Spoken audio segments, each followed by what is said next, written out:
Hi friends, Radhe Radhe सभी को, जय श्री कृष्ण सभी को। तो आप सभी को हैप्पी दिवाली हमारी ओर से सभी को। और आज का वीडियोस है मेरा। तो दिवाली पर 3 दियों का क्या महत्व रहता है, बस उसी का वीडियोस है। और यहाँ मैंने चौक लगा लिया है हल्दी से और आटे से। तो अक्सर मैंने बताया है हल्दी से आटे से ही मैं लगाती हूँ चौक, और हमें लगाना ही चाहिए क्योंकि कलर वगैरह हमें यूज नहीं करना चाहिए। और यहाँ बस मैंने चौक ही लगा ली है पटा। तो अब क्या करेंगे, हम लाल कपड़ा बिछा लेते हैं पटे पर। तो वैसे सबको पता ही है लाल कपड़ा हम पूजन के लिए लेते हैं। तो बस वही मैं बिछा रही थी। तो बस यहाँ मैं बिछा लेती हूँ लाल कपड़े को। और ज़्यादा मेरी सामग्री मुझे मतलब मैंने कुछ नहीं लेना, मुझे बस ये 3 दियों का महत्व का वीडियोस है मेरा। तो यहाँ मैंने लाल कपड़ा बिछा लिया।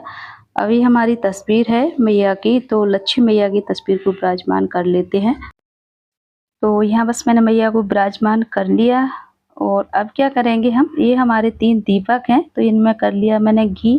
तो एक हमारी गोल बत्ती वाला है ये दीपक, और 2 हैं हमारे लंबी बत्ती वाले।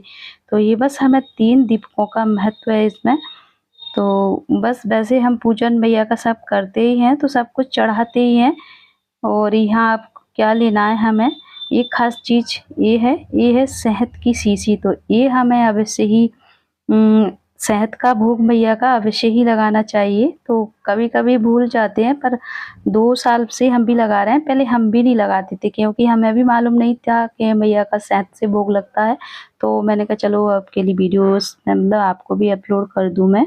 तो ये हमें शहद की शीशी अवश्य ही लेना है क्योंकि माँ का भोग है ना, शहद से अवश्य ही लगाना है हमें। और ये अब हमारे दीपक हैं। तो यहाँ तो पूजन में हम इनको पहले प्रज्वलित कर लेते हैं, मतलब इनको जला लेते हैं। और यहाँ हमारी ये थाली है। तो ये सब सामग्री की थाली है। तो मैंने मैया को मतलब चढ़ाया नहीं है क्योंकि मैंने वीडियोस बनाया है। और क्योंकि हमें वैसे सबको पता ही है कि हम पूजन में मतलब क्या-क्या लगता है, हल्दी की गांठ भी लगती हैं, कमल गट्टे लगते हैं, और चंदन रोरी, पीले चावल लगते हैं जो हम हल्दी से बनाते हैं, गुलाल लगता है, चंदन रोरी, मूली मतलब कलाया, और गोमती चक्र है, हल्दी और अमर बेल भी लगती है, और कौड़ी लगती है। तो पूजन में काफ़ी सामान रहता है, मेहंदी चढ़ती है, अमर बेल मतलब सब कुछ मेरी थाली में रखा हुआ है, पर मैंने मैया को अर्पण नहीं किया, बस थाली में ही रखी हुई थी मैं। तो हमें बस ये मतलब सब लोग जानते हैं कि ये पूजन करते हैं। धनिया लगती है मैया में, मैया के पूजन में। और पान बतासा तो हमें अवश्य ही चढ़ाना पड़ता है, चढ़ाना है। लौंग लौंग इलायची पान बतासा, क्योंकि मैया को पान भी अवश्य ही है। तो यहाँ मैंने दीपकों को प्रज्वलित कर लिया। और अब क्या करेंगे हम इन दीपकों का, तो ये हमारा लक्ष्मी का पूजन हो जाता है ना, जब मतलब 11:30 बजे के बीच में 12:30 बजे तक, मतलब 1 घंटे के 11:30 से 12:30 के बीच में हमें 1 घंटे के अंदर यहाँ मतलब ये दीपकों को रखना है। क्योंकि चाहे तो मतलब एक-एक अभी यहाँ मैं कमल गट्टे डालूँगी। तो यहाँ हमें 3 कमल गट्टे ले लिए मैंने, और एक-एक हम तीनों दीपकों में डाल देते हैं। तो ये हमारे एक गणपति जी का दीपक है जो गोल बत्ती वाला है, और एक लक्ष्मी मैया का है, एक है सरस्वती मैया का। तो इन दीपकों को हम क्या करेंगे, जब हमारी लक्ष्मी पूजन हो जाती है, ताकि बाद में मतलब 11:30 बजे के बाद, और 11:30 बजे से 12:30 बजे के बीच में हमें ये दीपकों को रखना है। तो या हमारे यहाँ बेलपत्र का पेड़ हो तो वहाँ भी रख सकते हैं, पीपल का पेड़ हो तो वहाँ भी रख सकते हैं, और या आंवले का पेड़ हो तो वहाँ भी रख सकते हैं। पर हमें एक पेड़ के ही नीचे रखना है, मतलब अलग-अलग नहीं रखना। चाहे तो हमें बेलपत्र के नीचे रखना है, चाहे हमें आंवले के नीचे, और चाहे हमें पीपल के नीचे। तो बस तीनों दीपकों को हमें जाके रखना है वहाँ आके, और माँ से विनती करना है, गणपति जी का स्मरण करना है, क्योंकि गणपति रिद्धि सिद्धि के मालिक हैं और वृद्धि के भी देवता हैं, वृद्धि भी देते हैं वो। और लक्ष्मी मैया की धन वर्षा मतलब कुछ भी है तो वो आप लोग सब जानते हैं, मैं क्या बताऊँ आपको। तो यहाँ हमें बस भाव से भाव बना के, मन बना के उनकी श्रद्धा करना है, उनका स्मरण करना है, और बस हमें ये दीपों को रख के आना है और पीछे मुड़ के नहीं देखना है।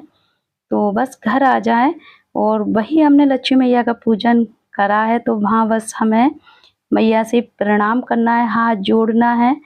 तो बस विनती करना है, जो हमें मनोकामना है, हमारे घर है माँ, तो हमारे घर माँ हमेशा के लिए विराजमान हो जाइए। तो जो हम मतलब मन में भाव बनाते हैं, तो बस वही हमें बोलना है मैया से। और हमारी साड़ी या पल्ला हो किसी चुन्नी का या वो तो हमें पल्ला पसार के माँ से मतलब कुछ मनोकामना मांगना है ना, तो हमें अक्सर मनोकामना मांगना है ना, तो हमारा कुछ पल्लू रहता है साड़ी का ना, तो उसी से हमें मन्नत मांगना चाहिए। मंदिर पे भी कहीं भी जाओ तो उसी से पल्ला से ही हमें मन्नत मांगना चाहिए। तो जैसे मेरी चुन्नी है तो मैंने यहाँ देखिए ऐसे कर ली है। तो क्योंकि जो भी मन्नत मांगते हैं ना, तो अपने पल्लू से ही मांगते हैं और आशीर्वाद ही माँ पल्लू में देती हैं। हाथ जोड़ के तो देती हैं, पर लेकिन जो श्रद्धा पल्लू की रहती है वो किसी में नहीं। तो बस आज का वीडियो मेरा इतना ही था, मुझे ज़्यादा कुछ नहीं, क्योंकि आप लोग सब जानते हैं जो पूजन में लगता है सब लोग करते हैं पूजन। तो यहाँ बस मेरा ये 3 दीपकों वाला महत्व था, तो ये अवश्य ही करें, क्योंकि कहते हैं ना किसी की मनोकामना पूरी हो जाए तो मतलब बताना नहीं चाहिए, क्योंकि उनमें टोका लग जाता है। तो इसीलिए मैं क्या बताऊँ आपको, ये तो माँ की श्रद्धा है, आप लोग भी अवश्य करिए। तो बस आज का वीडियो मेरा इतना ही। मैं अपनी वीडियो को माँ के चरणों में ही एंड करती हूँ। मिलती हूँ आपसे अच्छी सी वीडियोस में, अच्छे से ब्लॉग में। तब तक के लिए जय श्री राधे, जय श्री कृष्णा, जय माता दी।